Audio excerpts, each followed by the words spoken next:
कुछ लोग ऐसे होते हैं जो बहुत जल्दी जिस किसी से प्रभावित हो जाते हैं, और कुछ लोग ऐसे होते हैं जो किसी से प्रभावित नहीं होते, अप्रभावित रहते हैं। दोनों स्थितियाँ अपनी अपनी जगह अलग है, लेकिन दोनों के परिणाम भी अलग अलग हैं। जब हम सम्यक दृष्टि की बात करते हैं तो सम्यक दृष्टि किसी से, हर किसी से प्रभावित नहीं होता, वो खुद में भावित होता है और बाकी बातों से अप्रभावित रहता है। इसके इस अप्रभावित वृत्ति का नाम ही अमूढ़ दृष्टित्व है। आचार्य कुंदकुंद कहते हैं, जो होदि असम्मूढ़ो चेदा सव्वेषु धम्मेषु सो खलु अमूढ़ दिट्ठी सम्माइठी मुणे अब्बो। जो होदि असम्मूढ़ो चेदा सव्वेषु कम भावेषु या सव्वेषु धम्मेषु, जो दुनिया के सारे संयोगों से में मूढ़ नहीं होता, असम्मूढ़ होता है, उसका नाम अमूढ़ दृष्टि जानना चाहिए। एक बहुत मौलिक शब्द है मूढ़। मूढ़ किसको बोलते हैं? मूढ़ किसको बोलते हैं पता है? कई बार आप लोग बोलते हैं हमको उसने मूढ़ बना दिया। मूढ़ का मतलब क्या है? मंद बुद्धि नहीं है। दो शब्द हैं, एक मूर्ख और दूसरा मूढ़। मूर्ख उसे कहते हैं जो निरक्षर हो, अनपढ़ हो, पर मूढ़ उसे कहते हैं जो अज्ञानी हो, जिसे अपने हिताहित का विवेक ना हो, वो मूढ़ है। और इस अर्थ में हम देखें तो अच्छे अच्छे पढ़े लिखे लोग भी मूढ़ हो सकते हैं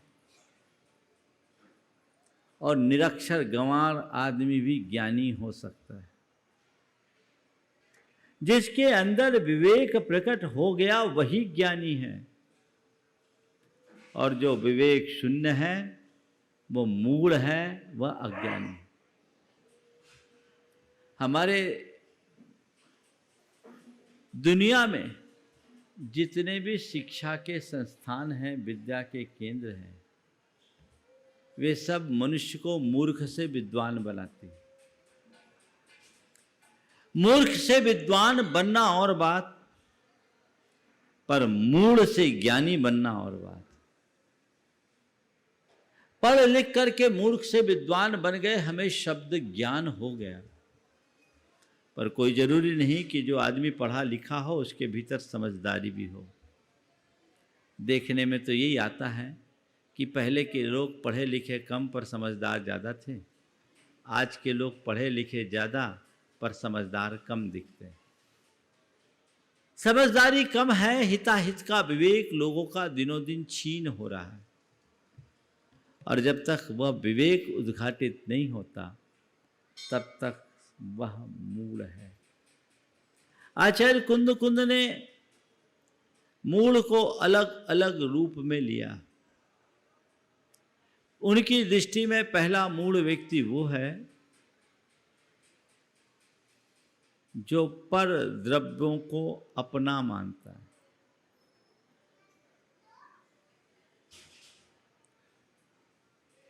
जो पर द्रव्य को अपना मानता है वो मूढ़ है। आचार्य कुंद कहते हैं, अन्नान मोहिद मदि पर दब्ब मिनम भणदि आसिमम पुब्ब मेदम अहमेदश्चाविपुव्व कालम्मी अन्नम जम्पर दब्बम सच्चित्ता चित्तमिशंबा एवं असंभूतम आद वियप्पम करेदि सम्मूढ़ो भूधत्थम जानन्तो न करेदि तुतम असम्मूढ़ो। जिसकी मति अज्ञान से मोहित हो गई है वह व्यक्ति पर द्रव्य को जो अन्नम जमत परद्रव्यम सच्चित्ता चित्तमिशंवा, आत्मा से भिन्न जो भी पर द्रव्य हैं, चाहे वो सचित्त हो, चेतन हो, अचेतन हो या मिश्र हो, ये मेरे पहले थे, ये मेरे आज हैं, ये मेरे भविष्य में होंगे। ऐसे परद्रव्य में आत्म विकल्प करता है एवं जो असंभूतम, इस अवास्तविक आत्म विकल्प को करने वाला मूढ़ होता है। और भूतार्थ यानी जीवन की वास्तविकता को जान लेने वाला ऐसा विकल्प नहीं करता, वह अमूढ़ कहलाता है। इस अर्थ में सब मूढ़ों की जमात है? क्यों? मेरा घर, मेरा मकान, मेरा परिवार, मेरा पति, मेरी पत्नी, मेरा पुत्र, मेरी पुत्री, मेरा धन, मेरी संपत्ति, मेरा शरीर, मेरा ज्ञान, मेरा तप, मेरा त्याग, ये क्या है? ये क्या है? आचार्य कुंद कहते हैं मूढ़ का प्रलाप है। और क्या है? जो सही नहीं है उसे तुम मान रहे हो, जो तुम्हारा नहीं है उसे तुम अपना कह के गर्वित हो रहे हो। उसे हम मूढ़ नहीं कहेंगे तो क्या कहेंगे? मान लीजिए किसी व्यक्ति को यहाँ अभिषेक करना हो, कपड़ा बदलना हो, और वो अपना 10 लाख रुपया लेके आया हो और किसी को पकड़ा दे, भैया मैं अभिषेक करके आ रहा हूं, तब तक के लिए ये रुपया पकड़ तू, और वो आदमी रुपया लेकर के नाचने लगे कि मैं लखपति हो गया, क्या कहोगे उसको? नाच रहा है, नाच रहा है, क्या कहेंगे उसे हम? हाँ, मूढ़ ना, मूढ़ है। मैं तुमसे पूछता हूं, तुम जिन चीजों पे नाच रहे हो वो क्या है? तुम्हारी है? तुम्हें दी भी है, किसी और की धरोहर है। किसकी धरोहर है? कर्मों की धरोहर है जो तुम्हें उसने दी है। और जब तक वो चाहेगा, संयोग चाहेंगे तुम्हारे अनुकूल रहेंगे, तब तक तुम्हारे पास है। जिस दिन चाहोगे ऑनलाइन ट्रांसफर, वहां कुछ भी व्यवस्था नहीं। यहाँ तो कोई तुम्हें धरोहर सौंपे तो तुम उस धरोहर को लौटाने में कदाचित आनाकानी करके टाल मटोल कर सकते हो, लेकिन कर्म की धरोहर का सिस्टम ऐसा है, जितने समय के लिए तुम्हें जो दिया है तुम्हारे पास है, और जैसे समय बदला शिफ्ट होते देर नहीं है। तो बोलो, पर पदार्थ में आत्म बुद्धि रखकर उसमें इष्टानिष्ट संकल्प विकल्प करना, उन्हें पाने और खोने में हर्ष विषाद करना समझदार की पहचान है या मूढ़ की? हाँ बोलो, थोड़ा जोर से बोलो। हाँ, और जोर से। मूढ़ की ना, है ना? वो मूढ़ कहाँ है? हम लोगों में तो ऐसा कोई नहीं है मूढ़, कहीं बाहर बैठा है। कहाँ है वो मूढ़? खोजो उस व्यक्ति को। अगर अपने भीतर ऐसा मूढ़ व्यक्ति बैठा है तो अभी उसे बाहर निकालो और उसके स्थान पर किसी ज्ञानी की प्रतिष्ठा करो, क्योंकि मूढ़ का उद्धार नहीं होता, ज्ञानी का ही उद्धार होता है। तो एक मूढ़ वे उसे कहते हैं जो पर द्रव्य को अपना मानता है।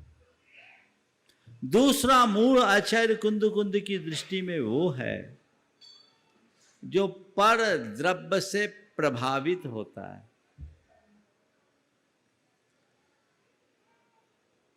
आज 4 बातें मैं आपसे कहूँगा।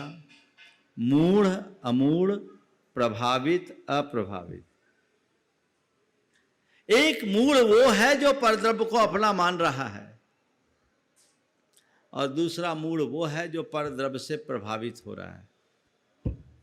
परद्रव्य से प्रभावित होने का मतलब है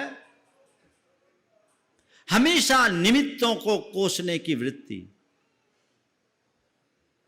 उसने मुझे ऐसा कर दिया, उसने मुझे बुरा बोल दिया, उसने मेरा बुरा कर दिया, उसके कारण मेरा बुरा नुकसान हो गया, ये सब उसकी वजह से हुआ है, ये उसकी करतूत है। ये किसकी भाषा है? ये किसकी भाषा है? बोलो तो, मूढ़ की कि ज्ञानी की? हाँ, तुम्हारी भाषा तो नहीं होगी है। यहां तो सब ज्ञानियों की सभा है, मान लो। अरे भाई, वस्तु स्वरूप को पहचानो और अपनी अज्ञानता को झिड़क दो। जिस दिन ये वृत्ति तुम्हारे अंदर जम जाएगी, उसी दिन तुम्हारी परिणति बदल जाएगी, फिर तुम असमूढ़ हो जाओगे।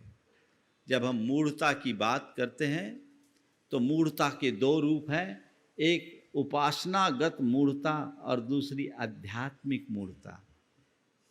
हम लोग उपासनागत मूढ़ता के प्रति तो फिर भी जागरूक रहते हैं,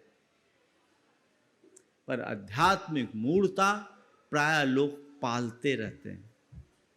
मैं चाहता हूं व्यक्ति दोनों क्षेत्र में अमूढ़ हो, न उपासना के क्षेत्र में मूढ़ता हो, न अध्यात्म के क्षेत्र में मूढ़ता हो। उपासनागत मूढ़ता तुम्हें अंधविश्वासी बनाएगी और आध्यात्मिक मूढ़ता तुम्हें अज्ञानी बनाएगी, तुम्हें दुखी बनाएगी। दोनों चीजों से बचो। उपासना में कोई मूढ़ता नहीं। जो अमूढ़ दृष्टि होते हैं वो किसी से प्रभावित नहीं होते। आचार्य समंत भद्र महाराज ने उपासनागत मूढ़ता से बचने की प्रेरणा दी और कहा कि सम्यक दृष्टि के अंदर कोई मूढ़ता नहीं होती। वो देव मूढ़ता, लोक मूढ़ता और गुरु मूढ़ता से मुक्त होता है। वो किसी भी प्रकार के धार्मिक अंधविश्वास का शिकार नहीं होता और वो एक धारणा रखता है, निज में भावित रहता, अपने मार्ग से जुड़ जाता है तो किसी से प्रभावित नहीं होता। उसके लिए किसी भी प्रकार का प्रलोभन, भय, चमत्कार कुछ अर्थ नहीं रखते। का पथे पति दुखानाम, का पथस्थेप्य सम्मति असंपृक्ति रणुत्कीर्ति रमूढ़ा दृष्टि रुच्यते। उन्मार्ग जो दुख का मार्ग है, उस पथ पर चलने वाले के प्रति चाहे जैसा भय हो, दबाव हो, प्रलोभन हो, झुकाव न रखना, ये अमूढ़ दृष्टित्व है। ये उन्मार्ग और उन्मार्गी के प्रति अपनी आपको उन्मार्ग और उन्मार्गी से अप्रभावित रखने की वृत्ति का नाम। अगर तुम्हारे अंदर सम्यक दर्शन प्रकट हो गया है तो चाहे कुछ भी हो तुम प्रभावित नहीं होगे। आजकल तो लोग बड़ी छोटी छोटी बातों में प्रभावित हो जाते हैं, छोटी छोटी बातों में, और पढ़े लिखे लोग प्रभावित हो जाते हैं। एक बार एक युवक आया मेरे पास, बोला महाराज जी आपके पास कोई चमत्कार नहीं है। हमने कहा बहुत बड़ा चमत्कार है। बोले क्या? मैं अपने व्यक्तित्व को चमका रहा हूं, इससे बड़ा चमत्कार क्या होगा? मैं नित्य प्रति अपने व्यक्तित्व को चमका रहा हूं, इससे बड़ा चमत्कार होगा? नहीं महाराज जी, एक महाराज जी आए थे, वो नारियल में से हीरा निकाल देते थे, नारियल से हीरा निकाल देते थे। मैंने कहा मुझे नहीं पता, मैं ऐसी कला नहीं जानता, पर मुझे बचपन की एक बात याद है। जब स्कूल जाता था तो जब दोपहर में आधी छुट्टी होती थी, टिफिन होती थी, तो बगल में कचहरी थी, मैं कचहरी चला जाया करता था। और कचहरी में मदारी लोग बहुत सारे करतब दिखाया करते थे। तो वहाँ जो मदारी होता था वो 10 के नोट को 20 का नोट बदल देता था, 10 के नोट को 20 के नोट में बदल दिया करता था। और ये खेल दिखाने के बाद 10-10 पैसे के लिए हाथ फैलाया करता था। भाई मेरे, जब तुम नारियल से हीरा निकालने में समर्थ हो तो फिर हीरा वालों की तरफ अपनी दृष्टि क्यों कराए हो? समझ केवल इतनी होनी चाहिए। ये अंधविश्वास है। किसी भी प्रकार की उपासनागत मूढ़ता नहीं होनी चाहिए। हम उपासना करें किसकी? जो वीतराग है,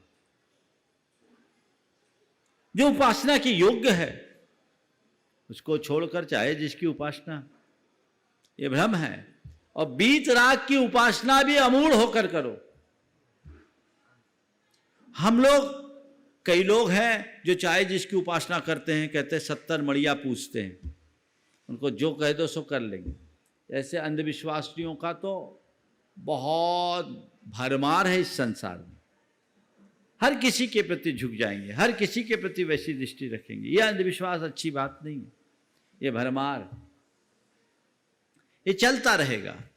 ऐसे अंधविश्वास से अपने आप को बचाओ, अपने आप को दूर रखो। कई लोग हैं जो अंधविश्वास के शिकार होते हैं और उनके साथ बड़ी बड़ी चीटिंग हो जाती है। मैं अगर इस विषय में बोलूं तो अभी कितने सारी बातें बोल सकता हूं, लेकिन मैं आपको एक लाइन में बोलूँगा। उपासनागत अंधविश्वास के विषय में आज मैं आपसे चर्चा नहीं करता, हो सकता है कल करूँ, लेकिन मूल है अध्यात्म। मेरी धारणा है कि व्यक्ति के अंदर अगर अध्यात्म एक बार प्रकट हो गया, वस्तु स्वरूप के प्रति सम्यक श्रद्धान हो गया, तो उसका जीवन मेरु की भांति अपकंप हो जाता है। वो टस से मस नहीं होता, वो फिर किसी से यूं प्रभावित नहीं हो सकता, वो निज में भावित रहता है। तो पहले अपनी आध्यात्मिक मूढ़ता को दूर कीजिए। मैं आपसे कहूंगा इनको करो, इनको पूजो, इनको मत भजो, हर जगह तुम ऐसा जिस चाहे से प्रभावित नहीं हो, वो तो हो जाएगा। पर द्रव्य में आत्मबुद्धि और पर द्रव्य से प्रभावित होने की वृत्ति, ये दोनों हमें दुखी बनाती है, ये समाप्त होनी चाहिए। पर द्रव्य से आत्मबुद्धि हटाना है तो भेद विज्ञान को जगाओ। भेद विज्ञान तुम्हारा जितना प्रगाढ़ होगा, तुम्हारी आत्म श्रद्धा उतनी बलवान होगी, और जितनी आत्म श्रद्धा बलवान होगी उतनी अमूढ़ता विकसित होगी। हम जानते हैं कि हमारा ये शरीर भी नहीं है, और शरीर क्या, हमसे भिन्न एक परमाणु भी मेरा नहीं है, वह सब मुझसे भिन्न है। ये जानते हो? जानते हो कि नहीं जानते? पहले ये बताओ। हाँ, जानते हैं। मानते हो? मानते हो, फिर क्यों मेरा मेरा कहते हो? नहीं कहते। तुम्हारी जितनी लिखा पढ़ी रजिस्ट्री कोई दूसरा कब्जा कर ले तो ऐसा गलबल करना भी नहीं। ध्यान रखो, एक सोच, एक सम्यक दृष्टि और एक मिथ्या दृष्टि की यही अंतर होती है। मिथ्या दृष्टि पर द्रव्य को अपना मानकर उसे छाती से चिपकाए रखता है, और सम्यक दृष्टि पर द्रव्य को अपने पास रखता है। उसकी ये धारणा रहती मेरे पास है पर मेरे नहीं है, ये दूसरे के है। वो कस्टोडियन बन करके जीता है। मुझे कस्टोडियन बन करके जीना है, बस मेरे हाथ में उसका प्रबंध मात्र है, स्वामित्व नहीं। और ये जीवन का एक बहुत बड़ा यथार्थ है, इस पर अपनी दृढ़ श्रद्धा होनी चाहिए। यदि ऐसी परिणति तुम्हारे अंदर आ गई तो तुम सबके बीच रहते हुए भी सबसे अलग महसूस करोगे। सबके बीच रहते हुए भी स्वयं में रमने की क्षमता आएगी। स्वरूप को तो पहचानो। कोई चीज मेरी है और वही चीज मेरे पास है, दोनों में हमारी मानसिकता क्या समान होती है? मेरी है तो उसमें व्यक्ति चिपक जाता है, और मेरे पास है तो भैया टेम्परेरी है तो है, यूज करो, खत्म करो। यथार्थ यही है। जिन चीजों को तुम मेरी मेरी कहते हो वो तुम्हारी नहीं, तुम्हारे पास हो सकती है, और तुम्हारे पास तभी तक रहेगी जब तक उसे रहना है। जब तक तुम चाहो तब तक रहे, ऐसा कोई सुनिश्चित नहीं है। ये समझ अपने भीतर विकसित करो। और जब चीजें मेरी है ही नहीं तो पाने में हर्ष होगा क्या? फिर खोने में विषाद होगा क्या? तो ऐसी चीज़ों से फिर वो व्यक्ति प्रभावित होगा क्या? और जो प्रभावित नहीं होगा, अप्रभावित रहेगा, वो मूढ़ बनेगा क्या? पर द्रव्य को अपना मानना मूर्खता है, पर द्रव्य से प्रभावित होना मूर्खता है, और पर द्रव्य को भिन्न मानना अमूर्खता है, और पर द्रव्य से अप्रभावित रहना अमूर्खता है। ये जीवन का सूत्र है। ये आत्मसात कर लीजिए। मेरे पास है, मैं उसका केवल कस्टोडियन हूं, मेरा स्वामित्व उसमें नहीं है, मैं उसके संरक्षण का दायित्व भले निभा रहा हूं, पर उसमें कर्तृत्व भोक्तृत्व की भावना अंतर मन में नहीं होनी चाहिए। एक सम्यक दृष्टि की पहचान है, वो सब कुछ करता है वेद विज्ञान संपन्न होने के बाद, लेकिन सब कुछ करते हुए भी उन्हें अपना नहीं मानता। रे सम दृष्टि जीवड़ा करे कुटुंब प्रतिपाल, अंदर से न्यारा रहे धाय खिलावे बाल। जैसे एक धाय जो किसी बच्चे का पालन पोषण करती है, उसको उसके पालन पोषण करते समय अपना सारा मातृत्व उसमें उड़ेल देती है। पन्ना धाय की कहानी हम सबको पता है। पूरा मातृत्व उड़ेल देती है एक बार की। इस बच्चे को भी भ्रम हो जाता है कि यही मेरी मां है, लेकिन धाई क्या करती है, जानती है ये मैं अपना कर्तव्य कर रही हूं, ये बच्चा मेरे पास है पर मेरा नहीं है। मेरे पास है मेरा नहीं है, ये धारणा गहरी बना लीजिए। ये जीवन का बहुत बड़ा यथार्थ है। मेरे पास है, मेरी नहीं है। फिर मेरा मेरा करोगे क्या? और एक बात और ध्यान रखना, तुम्हारे पास भी उतना ही रहेगा जितना रहना है। तुम जितना चाहो उतनी रहे, कोई जरूरी नहीं है। क्यों इतनी भागम भाग, फिर क्यों इतना संकल्प विकल्प, क्यों कर इतना हर्ष विषाद? क्या ये हमारी नादानी की पहचान नहीं है? बोलो। जिन चीजों पर मेरा अधिकार नहीं, जिन चीजों पर मेरा नियंत्रण नहीं, उन चीजों को लेकर परेशान होना समझदारी है या पागलपन? बोलो, थोड़ा जोर से तो बोलो, और जोर से। ये किनका है? किसका है ये पागलपन? किसका है? और ये कब तक चलेगा? महाराज ये जीवन तो ऐसे ही चलेगा, चलाते रहो, हमारा क्या बिगड़ता? अनंत जीवन चला गया, ये भी चला जाएगा। संत कहते अपने इस पागलपन को छोड़ो, उससे मुक्त हो, उससे बाहर आओ।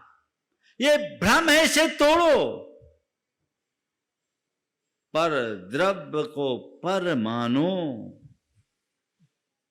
पर द्रव्य पर है, पर था, है, रहेगा। ये दृष्टि आज जाने से तुम्हारे हृदय में समता भाव सहज विकसित होगी। केवल एक बात अंदर बैठा लो, तो जो उथल पुथल चलती है ना, अपने आप शांत हो जाएगी। बोलो, होगी कि नहीं होगी? तुम लोग भी बहुत होशियार हो, दवाई जानते हो पर खाते नहीं। सबको पता है मेरे दुखी होने का कारण क्या है, पता है कि नहीं है? हाँ, फिर भी करते क्या हो? वही रास्ता चुनते जिससे दुखी होते हो। अपने इस अज्ञान का निवारण करो, और इसीलिए इसे मूढ़ता की श्रेणी में रखा है। जो हो यसम मूढ़ो चेदा सव्वेषु कम्म भावेषु या सव्वेषु विधम्मेषु। जो असमूढ़ हो, यानी किसी भी स्थिति में किसी भी बात से प्रभावित न हो।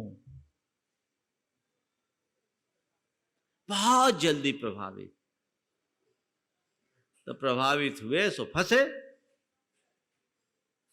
तो पर द्रव्य में आत्म बुद्धि रखना पर द्रव्य को अपना मानना क्या है? क्या? मूढ़ता। और मूढ़ता के लिए एक दूसरा शब्द भी दिया है आचार्य कुंज जी ने, अन्नानी। अन्नानी अज्ञानी।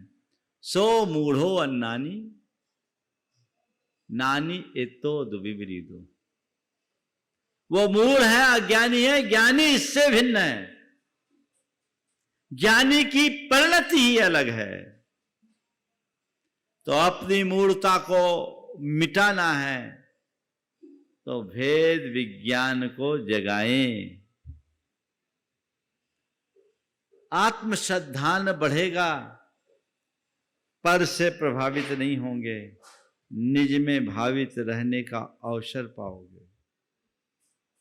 तो पहली बात, पर द्रव्य में आत्मबुद्धि रखना मूढ़ता है।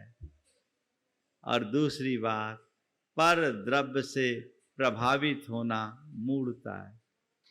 पर द्रव्य से प्रभावित होने से बचना चाहते हो तो उसके लिए क्या करें?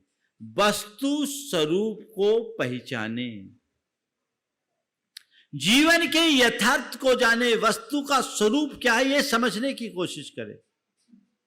वस्तु स्वरूप को अगर आपने जान लिया, पहचान लिया, तो फिर आप कभी भी किसी से प्रभावित नहीं होंगे। इष्टानिष्ट संकल्प विकल्प नहीं होगा।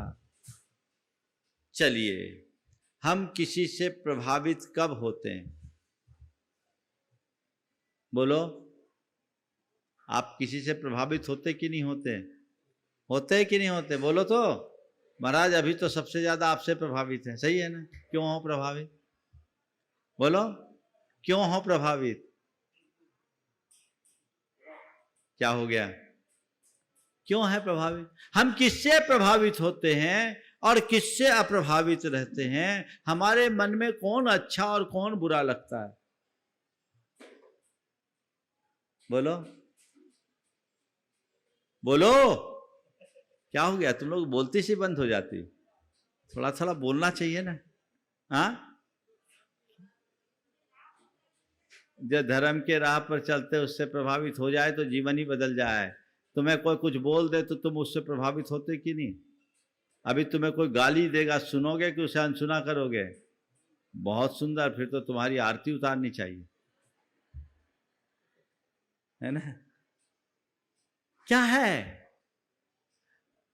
कुछ भी हुआ हम प्रभावित होते हैं। जब हमारे मनोनुकूल कुछ नहीं होता हम उससे प्रभावित होते हैं, और मनोनुकूल हो जाता है तो उससे प्रभावित होते हैं।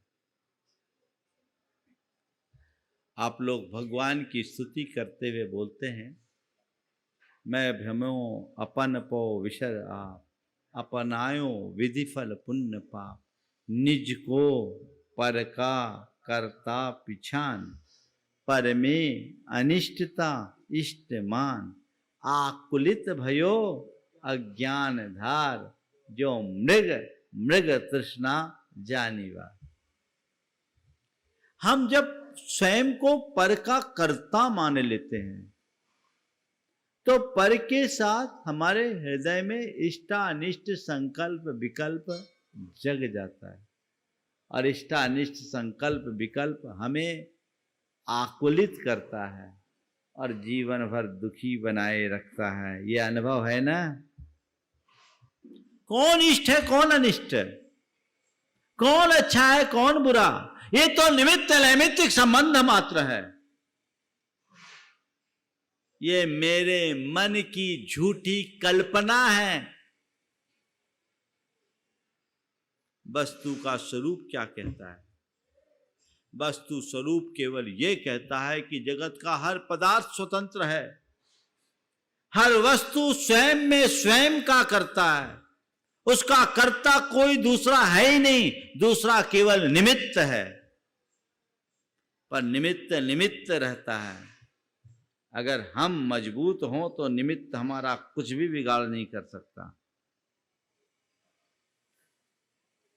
कहते हैं निमित्त पर मेरा नियंत्रण नहीं है।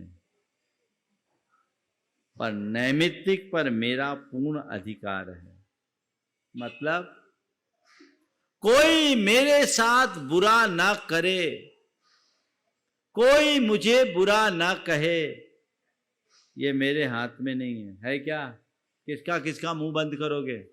किसके किसके ऊपर अंकुश लगाओगे? है क्या तुम्हारे हाथ में? कोई मेरे साथ बुरा ना करे, कोई मेरा बुरा ना कहे, मुझे बुरा ना कहे, ये मेरे हाथ में नहीं है। पर कोई चाहे कितना भी बुरा करने का प्रयास करे, कोई चाहे मुझसे कितना भी बुरा क्यों ना बोले, मैं उससे अप्रभावित रहूं, ये तो मेरे हाथ में है। बोलो, हमारा ध्यान किस पर होना चाहिए? जिस पर हमारा नियंत्रण उस पर, या जो हमारे नियंत्रण से बाहर उस पर? क्या किस पर ध्यान होना चाहिए? जिस पर हमारा नियंत्रण उस पर, या जो हमारे नियंत्रण से बाहर है उस पर? तुम किस पर ध्यान रखते हो? किस पर ध्यान रखते हो? जो तुम्हारे नियंत्रण में उस पर, या जो नियंत्रण से बाहर है उस पर? ध्यान रखना, जिस पर तुम्हारा नियंत्रण है उस पे ठहरोगे, सुखी रहोगे, और जो तुम्हारे नियंत्रण से बाहर है उसकी तरफ दौड़ोगे, भागते रहोगे, दुखी रहोगे। जिस पर तुम्हारा नियंत्रण ही नहीं है, जो तुम्हारे बूते से बाहर है, उसके लिए परेशान क्यों हो? वस्तु के स्वरूप को समझो।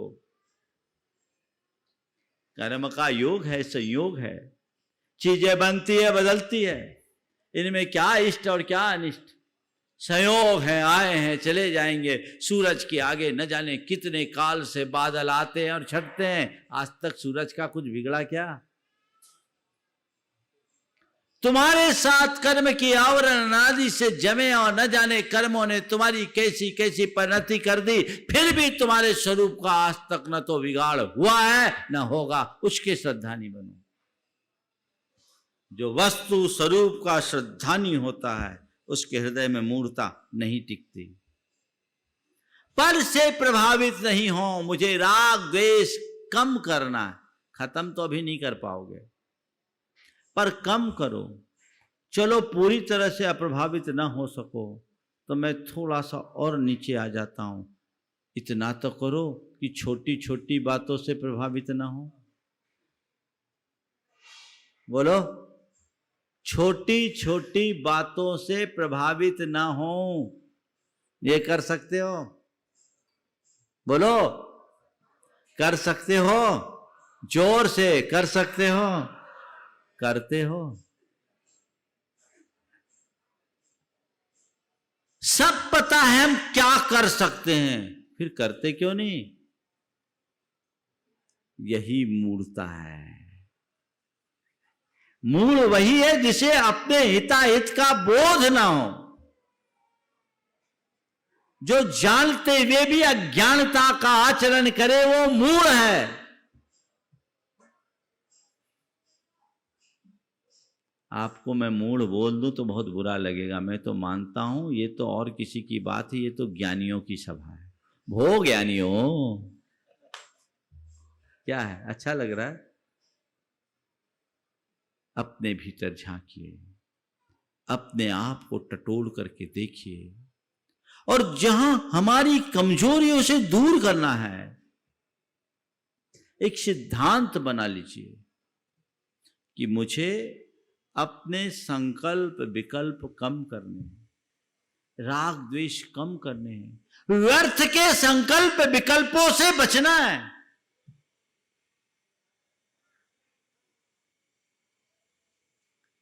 पर कब तक करोगे? आप लोग गीत गाते हो, जिया कब तक उलझेगा संकल्प विकल्पों में, कितने भाव बीत चुके संकल्प विकल्पों में, है ना?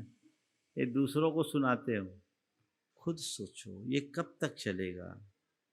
इस पर विराम आखिर कब लगेगा? बाहर निकलना है मुझे, मूढ़ नहीं ज्ञानी का धर्म निभाना है।